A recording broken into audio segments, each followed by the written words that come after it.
कांदा निर्यातीची सशर्त परवानगी देऊन सुद्धा सरकारच्या कारभारातील सावळ्या गोंधळामुळे कांदा बंदरावर सडत आहे।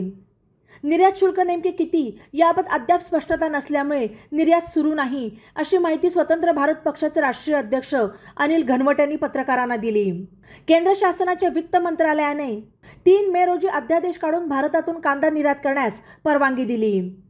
$550 प्रति टन किमान निर्यात मूल्य आणि 40% निर्यात शुल्क अशा निर्यातीच्या अटी ठेवण्यात आल्या। आंतरराष्ट्रीय बाजारात चांगले दर पाहता व्यापाऱ्यांनी जास्त दर देऊन कांदा खरेदी केला आणि निर्यातीसाठी बंदरावर पाठवला।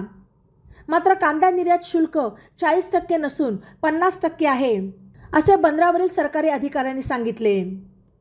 निर्यात शुल्क नेमके किती हा निर्णय आज 4 दिवस झाले तरी स्पष्ट होऊ शकले नाही। निर्यातीसाठी कंटेनरमध्ये भरलेला कांदा सडण्याची शक्यता आहे। या गोंधळाचा फटका पुन्हा शेतकऱ्यांना बसला। निर्यात खुली झाल्यानंतर कांद्याचे दर 15 रुपये किलोवरून 22 ते 25 रुपयापर्यंत वधारले। कांदा निर्यात होत नसल्याचे लक्षात येताच कांद्याचे दर पुन्हा 15 रुपयांच्या दरम्यान घसरले। कांदा पट्ट्यात निवडणुका सुरू आहेत आणि कांदा उत्पादकांची मते मिळण्यासाठी निर्यात खुली केल्याचा देखावा करण्यात आला।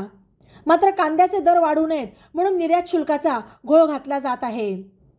शेतकऱ्यांच्या होणाऱ्या तोट्याला आणि व्यापारी निर्यातदारांच्या नुकसानीला केंद्र सरकार जबाबदार आहे आणि हा तिढा लवकर सुटला नाही तर याचा मतदारावर मोठा परिणाम होईल, असे मतही घनवट यांनी व्यक्त केले।